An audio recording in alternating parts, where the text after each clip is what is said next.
അയോധ്യയിലെ രാമക്ഷേത്രത്തിലെ പ്രതിഷ്ഠാ ചടങ്ങിൽ എല്ലാ പാർട്ടി നേതാക്കൾക്കും പ്രമുഖ വ്യക്തികൾക്കും ക്ഷണമുണ്ട്. ആരെല്ലാം പങ്കെടുക്കില്ല എന്ന വിഷയം വലിയ ചർച്ച തന്നെയാണ്. ഉദ്ഘാടന ചടങ്ങിൽ പങ്കെടുക്കുമെന്ന് JDS നേതാവ് HD ദേവഗൌഡ നേരത്തെ തന്നെ അറിയിച്ചിട്ടുണ്ട്. താനും കുടുംബവും പങ്കെടുക്കുമെന്ന് മകൻ HD കുമാരസ്വാമിയും വ്യക്തമാക്കി.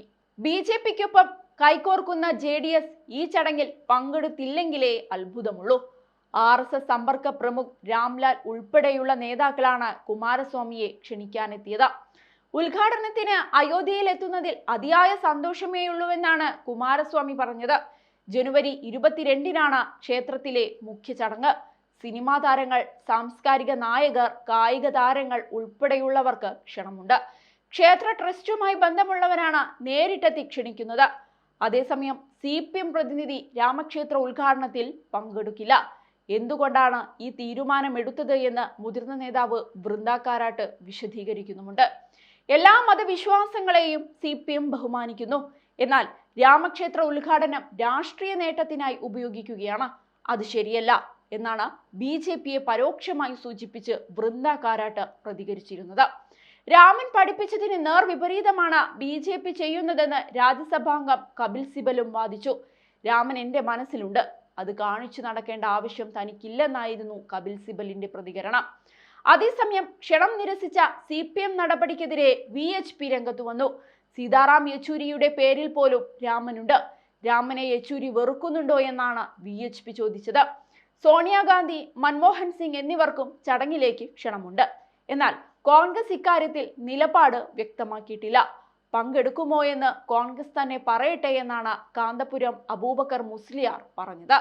ഏതായാലും രാമക്ഷേത്ര ഉദ്ഘാടനത്തിന് എല്ലാവരെയും ക്ഷണിക്കുന്ന പരിപാടിക്ക് അയോധ്യയിൽ തുടക്കമായി കഴിഞ്ഞു. രാമന്റെയും സീതയുടെയും വേഷത്തിൽ അയോധ്യയിലെ എല്ലാ വീടുകളിലും കയറിയാണ് കുട്ടികൾ ആളുകളെ ക്ഷണിക്കുന്നത്. രാമക്ഷേത്രവുമായി ബന്ധപ്പെട്ട് RSSും VHPയും സംഘടിപ്പിക്കുന്ന എല്ലാ പരിപാടികളുമായും സഹകരിക്കാൻ BJP നേതൃത്വം പ്രവർത്തകർക്ക് നിർദ്ദേശം നൽകിയിട്ടുണ്ട്. അയോധ്യ അലങ്കരിക്കാൻ ഉത്തർപ്രദേശ് മുഖ്യമന്ത്രി യോഗി ആദിത്യനാഥ് സംസ്ഥാന ചീഫ് സെക്രട്ടറിക്ക് നിർദ്ദേശവും നൽകി. അയോധ്യയിലെ പ്രധാന 4 പാതകളും പൂക്കളും ലൈറ്റുകളും കൊണ്ട് അലങ്കരിച്ചു വരികയാണ്. അതേസമയം രാമക്ഷേത്രം ഭൂകമ്പത്തിലും തകരാത്ത രീതിയിലാണ് നിർവചിച്ചിരിക്കുന്നതെന്നാണ് ക്ഷേത്ര ട്രസ്റ്റ് ഭാരവാഹികൾ പറയുന്നത്. 1000 വർഷം വരെ നിലനിൽക്കുന്ന കരുത്തിലാണ് നിർമ്മാണം. 392 തൂണുകളാണ് രാമക്ഷേത്രത്തിനുള്ളത്. 12 വാതിലുകളും ഇരുമ്പ്, ചെമ്പ് എന്നിവ ചേർത്തുള്ള മിശ്രിതം ഉപയോഗിച്ചാണ് കല്ലുകൾ ചേർത്ത് നിർത്തുന്നത്. 1800 കോടി രൂപ ചെലവഴിച്ചാണ് ക്ഷേത്രം നിർമ്മിച്ചിരിക്കുന്നത്. ക്ഷേത്രം തുറന്നാൽ വൻതോതിൽ ഭക്തജന തിരക്കുണ്ടാകുമെന്നാണ് പ്രതീക്ഷിക്കുന്നത്. ആളുകൾ കൂട്ടത്തോടെ എത്തുമ്പോൾ ക്ഷേത്രത്തിന് വല്ല ആഘാതവും സംഭവിക്കുമോ എന്ന് പരിശോധിക്കാൻ പ്രധാനമന്ത്രി നരേന്ദ്രമോദി നിർദ്ദേശം നൽകിയിരുന്നു. 2024 ഏപ്രിൽ മെയ് മാസങ്ങളിലാണ് ലോക്സഭാ തെരഞ്ഞെടുപ്പ് നടക്കാനിരിക്കുന്നത്. ഇതിനു മുൻപായി രാമക്ഷേത്രം തുറന്നുകൊടുക്കും.